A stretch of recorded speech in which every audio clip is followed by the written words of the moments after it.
It is the Flow Friday Night Sports Show. Hume Netball into round 4 of matches this weekend. We're cruising through the season, aren't we?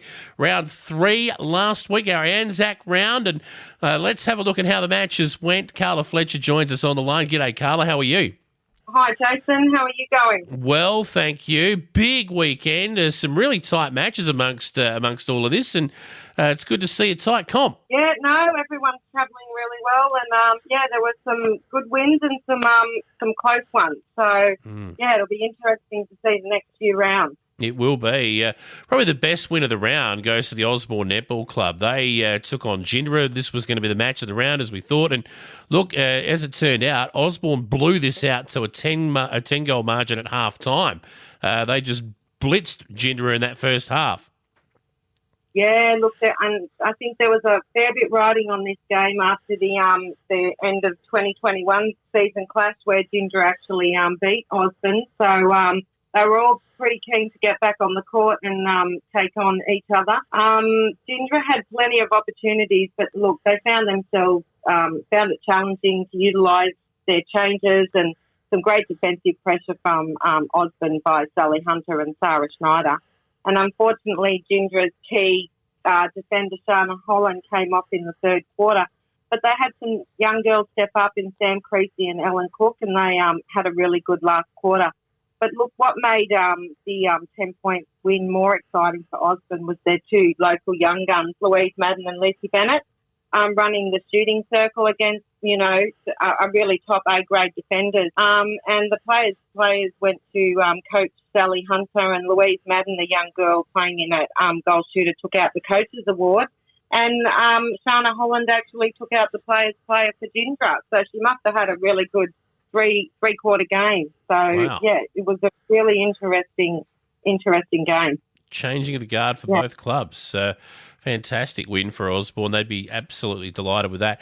Randall, Bundry, Waller have had their trials to start the new season too. They took on Lockhart. Lockhart had a good win here by 11 goals, but much better performance from the Giants. Yeah, and I think the Giants were pretty pleased. They said it's their best game that they've played so far this year.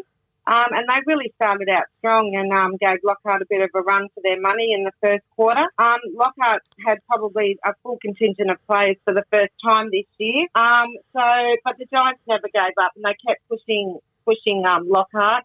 But Lockhart, however, were just too strong. They got a lot of height in the circle, and young player Emily McPherson in goal attack kept the Giant defences on their toes.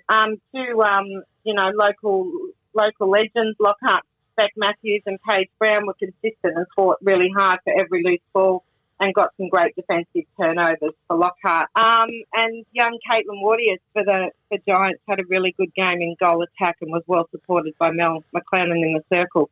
And so both of those players took out their awards, and it was a great match. Both teams put in a really solid effort, and I think Randall Bundry are starting to work together and build, and I'm sure they're going to have a few more wins this year. No doubt. We move to the Billabong Crows game. They took on Colcan at Colcan, and they've had a good start to the year, the Colcan girls. And at quarter time, they were cock-a-hoop. They were 10-6 in front, but unfortunately for them, the Billabong Crows got going after the first quarter and ended up winning this game by 13. Yeah, so both of these teams were unbeaten, and I think everyone was looking forward to seeing how Colcan would match up against the Crows. And the Crows had a really patchy first quarter from their usual standard, and Colcan took an early lead. However, the Crows' great composure and their experience, they were able to run away with a convincing 13-goal win.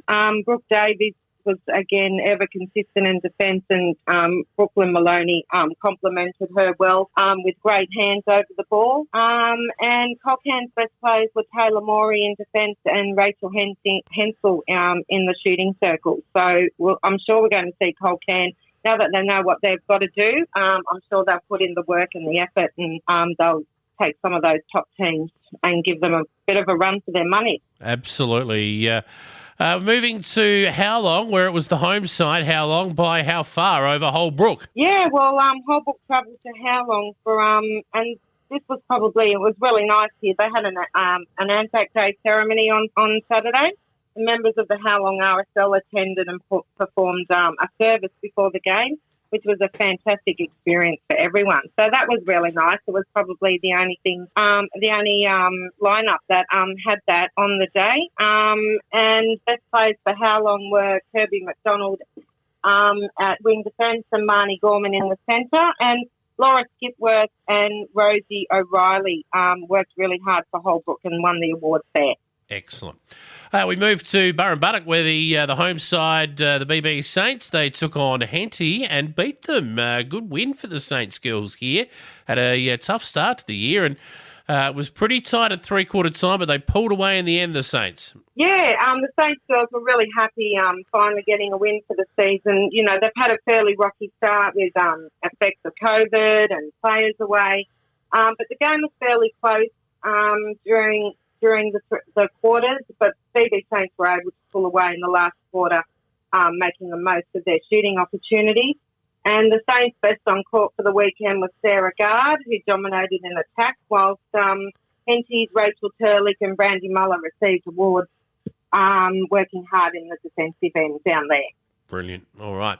And the last match of the round for us to talk about was the tightest of the lot. It was the Murray Magpies taking on CDHBU. We thought this would be a tight one, and it turned out to be that. The Murray Magpies just got their nose in front at quarter time and kept it there for the rest of the day. Yeah, this was the closest game of the round, and the Magpies had to put up a great fight against CDHBU out at Lavington on Saturday. They went into the game missing some height in the shooter's circle with one of their key shooters, Lisa Holly, unable to play, but Tara Lishke and Matisse Ravina, they settled into the game and shot some beautiful goals. The Magpies' defensive pressure on the court gained a lot of ball for them, but unfortunately they weren't able to convert as much as they would have liked. So I'd say that's why it was a bit of a nail-biter of a game. The award winners for Magpies were Matisse Ravina in goal shooter and Jess Black, who ran the game out in centre, and CDHBU's Maddie Stanton, Kathy Wood and Emily Boyle, who took home the mug with an awesome game in goalkeeper. Okay.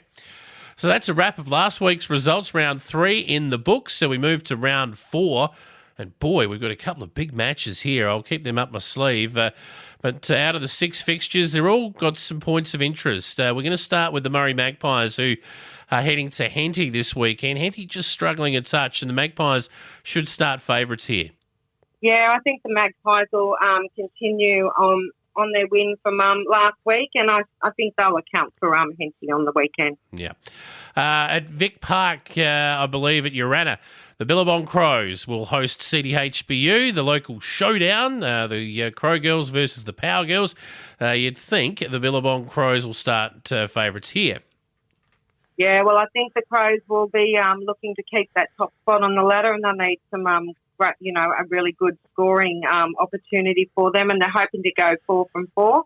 And they've also got a Dane Swan Sportsman Night out there at Urana. Yes. There's a few tickets left, and check out their Facebook page if anyone's interested. I'm a bit of a Collingwood fan, so might be a great weekend to head to Urana. Yep, absolutely. Now, we'll head to Holbrook, where the locals will take on Rand or Bundry Waller, and one of these teams is going to break their duck. I think it might be the Giants. Yeah, I think the Giants, they played pretty consistent last weekend, and they'll be keen to get on the winners list and get back up there, and I think it'll be a great game, actually. I think the Giants might come away with it at the end. Now, the BB Saints will be at Burrumbuttock at home. Colcan will come to town, and with the form they're in at the moment, you'd think Colcan will win that. Yeah, I think they might. But, BB Saints, depending on who they've got available, I think it'll be an interesting game. But I think Colcan has realised what they've got to do, and I think they might take the 4 points. All right. And the last 2 matches of the round, beauties, these ones. Jinder taking on Lockhart at Jinder. They'll want to bounce back, the Bulldog girls. Lockhart going along okay at the moment. I don't know who's going to win that one. No, I'm not sure either. Both lost to Osborne by about the same amount. I think it'll just depend on who takes every single opportunity and converts those goals. So, it's going to be... I'll be there and watching that one, and that game will also be streamlined live. So, it'll be a very interesting game. Perfect. And the last match for us to talk about, match of the round as well, equal billing with the one we just talked about. Osborne and Howlong, these two sides fighting it out for top spot in the early going. And, boy, big game for both clubs. Yeah, I like both of these teams. Howlong, they just play nicely. They're consistent, but I think Osborne just, they're on fire at the moment, and I think they'll, coming off their great win last week against Jinder, I think they'll account for Howlong. All right. Anything else before we wrap it up, Carla? Yeah, just like to say good luck to all our juniors, the 13s, 15s and the 17s interleague teams who will be taken to the courts at the Wodonga Carnival on Sunday, and everyone who's helped get them there and organise everything. So that'll be great for the young girls as well. Excellent. All right, well, good luck to them. And Carla, thanks for joining us, mate. All the best for the weekend. We'll catch up with you again next week. Thanks, Jason.